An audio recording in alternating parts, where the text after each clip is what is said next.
የተከበራችሁ ተመልካቾቻችን ከኢሳት ነፃ የህዝብ ሚዲያ ለሰዓቱ የተዘጋጁ ዜናዎች ይዘን ቀርበናል። ከዜናዎቹ ጋር ሰላማዊት ሙልጌታ አብራችሁ ቆይታ አድርጋለሁ። ቀዳሚ ወደ ሆነው ዜና ተሻገርን። ኢትዮጵያና የዩሮ ቦንድ አበዳሪዎች ተጨማሪ ውይይቶችን ለማድረግ ተስማሙ።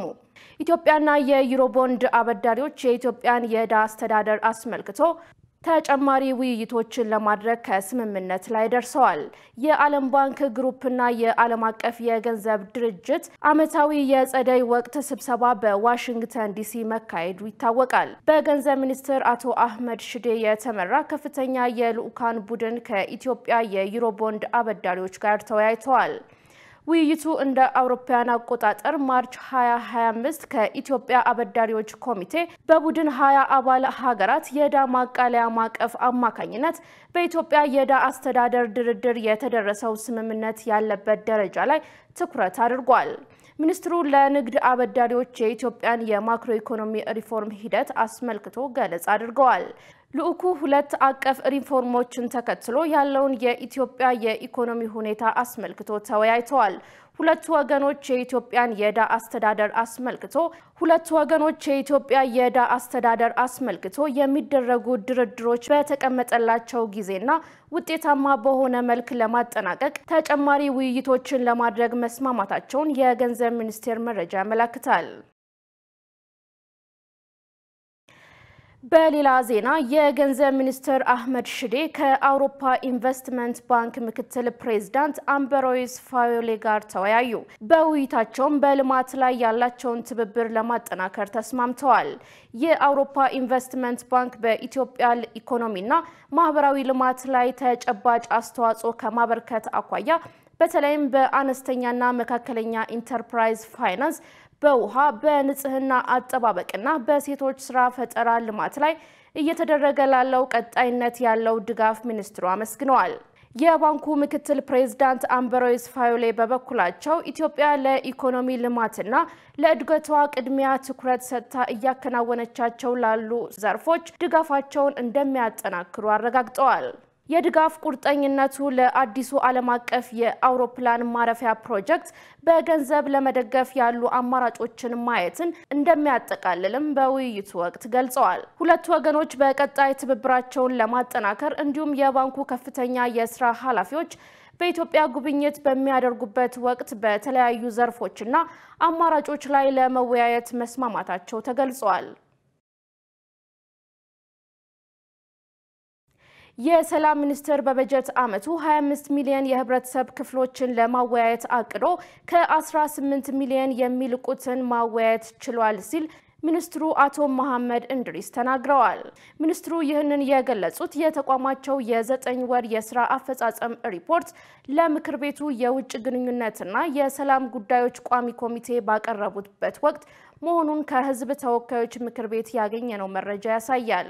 ሚኒስትሩ 18 ሚሊዮን የማህበረሰብ ክፍል በምን እንዴትና የት እንዳወያየ በሪፖርታቸው ስለማካተታቸው የምክር ቤቱ መረጃ ያለው ነገር የለም።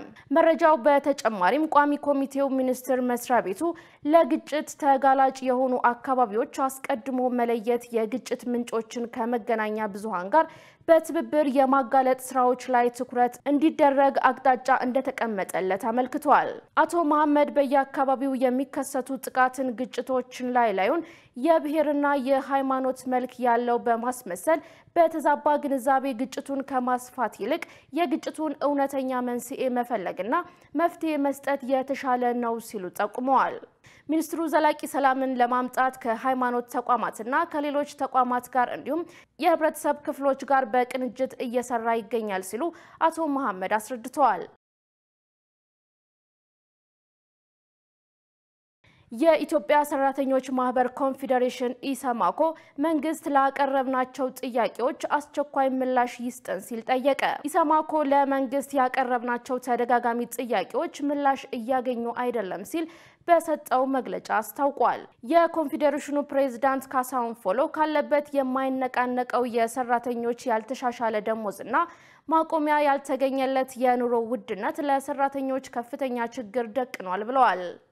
ከዓመታት በፊት ተግባራዊ ተደርጎ እየተተገበረ የሚገኘው የሰራተኞች የስራ ግብር ያለውን የኑሮ ውድነት መሰረት በማድረግ እንደገና ሊከለስ ይገባልም ሲሉ ኮሚሽኑ ገልጿል። አሁን ላይ በኢንዱስትሪ ፓርኮች ዝቅተኛ 1000 ብር እንዲሁም በአስተባባሪ ደረጃ የሚገኙ ሰራተኞች ደግሞ ከፍተኛው 2000 ብር የደሞዝ ክፍያ እንደሚያገኙም ጠቅሷል። ከነዚህም ሰራተኞች ላይ የስራ ግብር ሲቆረጥ ችግሩ የከፋ ያደርገዋል ብለዋል።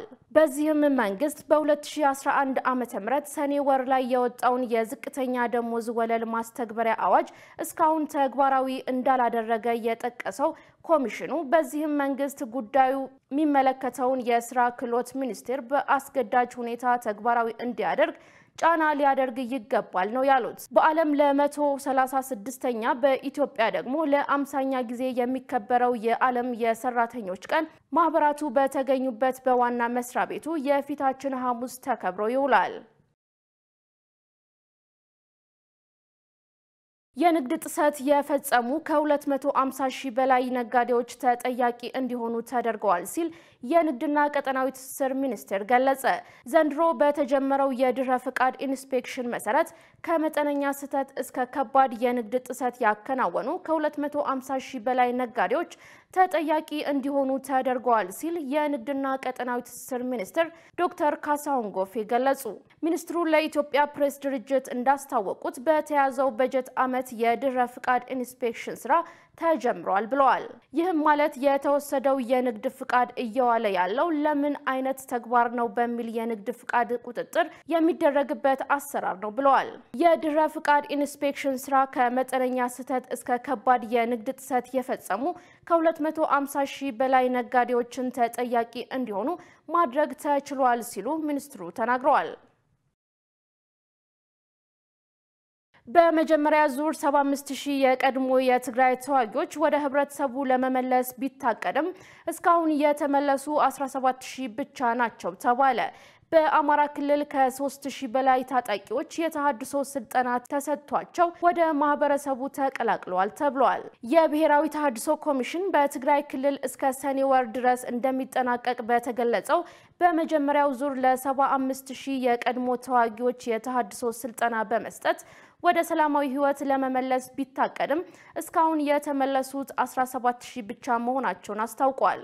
ባለፈው ህዳር ወር አጋማሽ 2017 ዓመተ ምህረት በብሔራዊ ተሃድሶ ኮሚሽን ተጀምሮ የነበረው እንቅስቃሴ ብዙ ሳይዘልቅ ለወራት ተቋርጦ መቆየቱን የብሔራዊ ተሃድሶ ኮሚሽን ኮሚሽነር ተመስገን ጥላውን ተናግረዋል። በትግራይ ክልል በወቅቱ የነበረው ፖለቲካዊ አለመረጋጋት ለስራችን ትልቅ እንቅፋት ሆኖ ነበር ያሉት ኮሚሽነሩ አክሎም የቀድሞ ተዋጊዎችን መረጃ ማጥራት ከትጥቅ ርክክብና ከትጥቅ ሁኔታ ማደራጀት ጋር ተያይዞ ማጥራት ያለብን ጉዳዮች ስለነበሩ በዚሁ ምክንያት ልናቋርጥ ተገደን ነበር ማለታቸውን አዲስ ስታንዳርድ ዘግቧል። ውድ ተመልካቾቻችን ከኢሳት ነፃ የህዝብ ሚዲያ ወደ እናንተ የሚተላለፈው የሰዓቱ ዜና አሁንም እንደቀጠለ ነው። አሁን ደግሞ ወደ ውጭ ዜናዎች ተሻገርን። በካናዳ ጠቅላይ ሚኒስትር ማርክ ካርኔ የሚመራው ሊበራል ፓርቲ የሀገሪቱን አጠቃላይ ምርጫ ማሸነፉ ተገለጸ። ማርክ ካርኔ እና ሊበራል ፓርቲ በካናዳ ምርጫ ድል እንደቀናቸው የተናገሩ ሲሆን የዶናልድ ትራምፕ አቋም ለውጤቱ እንዳገዛቸው ተገልጿል። የአሜሪካው ፕሬዝዳንት ዶናልድ ትራምፕ ወደ ስልጣን ከመጡበት ጥር ወር ጀምሮ የጎረቤት ሀገር የሆነችው ካናዳን 51ኛው የአሜሪካ ግዛት እንደምትሆን በተደጋጋሚ ሲናገሩ ነበር። ይህም ሊበራል ፓርቲው በምርጫው እንዲያሸንፍ እንደረዳው ተገልጿል። ዶናልድ ትራምፕ ይህን አቋማቸው ይፋ ከማድረጋቸው በፊት የወግ አጥባቂው ተወዳዳሪ ፒር ፓሊየቭ ያሸንፋል ተብሎ ይገመት ነበር። የካናዳ ሊበራል ፓርቲ ሀገሪቱን ለረጅም ዓመት ያስተዳደሩትን ትሩዶን አስወግዶ የባንክ ባለሙያ የሆኑት ማርክ ካርኔን መሪው አድርጎ ከመረጠ በኋላ አስደናቂ የተባለው የምርጫ ውጤት አግኝቷል። ማርክ ካርኔ የአሜሪካ ፕሬዝዳንት ዶናልድ ትራምፕ በሀገሪቱ ምጣኔ ሀብት ላይ ብቻ ሳይሆን በሉዓላዊነቷም ላይ አደጋ መደቀናቸውን በመግለጽ የመራጮችን ልብ ማሸነፍ ችለዋል። አፈር ልሶ ነው የተነሳው የተባለው የካናዳ ሊበራል ፓርቲ ለአራተኛ ጊዜ ሀገሪቱን በጠቅላይ ሚኒስትርነት መምራት የሚችልን ድምጽ ማግኘት ተገልጿል። የሀገሪቱ ብሔራዊ መገናኛ ብዙሃን የሆነው ሲቢሲ እንደዘገበው መንግስት መመስረት የሚያስችለውን ከፍተኛ ድምጽ ማግኘቱን ሰኞ ምሽት ይፋ አድርጓል። የሩሲያው ፕሬዝዳንት ቭላዲሚር ፑቲን በዩክሬን ጊዜያዊ የተኩስ አቁም እንደሚያደርጉ አስታወቁ። ክሬምሊን ይፋ ያደረገው ይህ የተኩስ አቁም የሁለተኛ ዓለም ጦርነት ማብቃት መታሰቢያን ምክንያት በማድረግ ከሐሙስ ሚያዝያ 30 ቀን 2017 ዓመተ ምህረት ጠዋት ጀምሮ እስከ ግንቦት 30 2017 ዓመተ ምህረት የሚቆይ ይሆናል ተብሏል። የዩክሬን ውጭ ጉዳይ ሚኒስትር እንድሪ ሲቢሃ በምላሹ ቢያንስ ለ30 ቀናት የሚቆይ አስቸኳይ የተኩስ አቁም እንዲደረግ ጠይቀዋል። በሁለቱ ሀገራት መካከል የሰላም ስምምነት እንዲደርስ ጥረት እያደረጉ የሚገኙ የአሜሪካው ፕሬዝዳንት ዶናልድ ትራምፕ በበኩላቸው ቋሚ የተኩስ አቁም ስምምነት ተደርጎ ማየት እንደሚፈልጉ ተናግረዋል። ክሬምሊን የፋሲካ በዓልን በማስመልከት ለ30 ሰዓት የዘለቀ የተኩስ አቁም እንዲደረግ ገልጾ የነበረ ቢሆንም በደቂቃዎች ውስጥ ግጭቱ በመቀጠሉ ሳይሳካ ቀርቷል። በዩክሬን የተኩስ አቁም ለማድረግ ከ20 ጊዜ በላይ ሙከራ የተደረገ ቢሆንም አንዳንዶቹ በደቂቃ ውስጥ በመፍረሳቸው ሁሉም ውጤታማ ሳይሆኑ ቀርተዋል። በቅርቡ የፋሲካ በዓልን ምክንያት በማድረግ ይፋ የተደረገው የተኩስ አቁም ውጊያው እንዲቀንስ ያደረገ ቢሆንም ውጊያ ባለመቆሙ ላለመሳካቱ ሁሉም ወገኖች እርስ በርሳቸው ይካሰሳሉ። ክሬምሊን ሰኞ ዕለት ባወጣው መግለጫ ፑቲን ሰብአዊነትን መሰረት በማድረግ የተኩስ አቁም ለማድረግ ወስኗል ማለታቸው ቢቢሲ ዘግቧል። ውድ ተመልካቾቻችን ከኢሳት ነፃ የህዝብ ሚዲያ ወደ እናንተ ሲደርስ የነበረው የሰዓቱ ዜና ተጠናቋል። ከዜናዎቹ ጋር ሰላማዊት ሙሉጌታ አብራችሁ ቆይታ አድርጋለሁ። ከኢሳት ጋር መልካም ጊዜ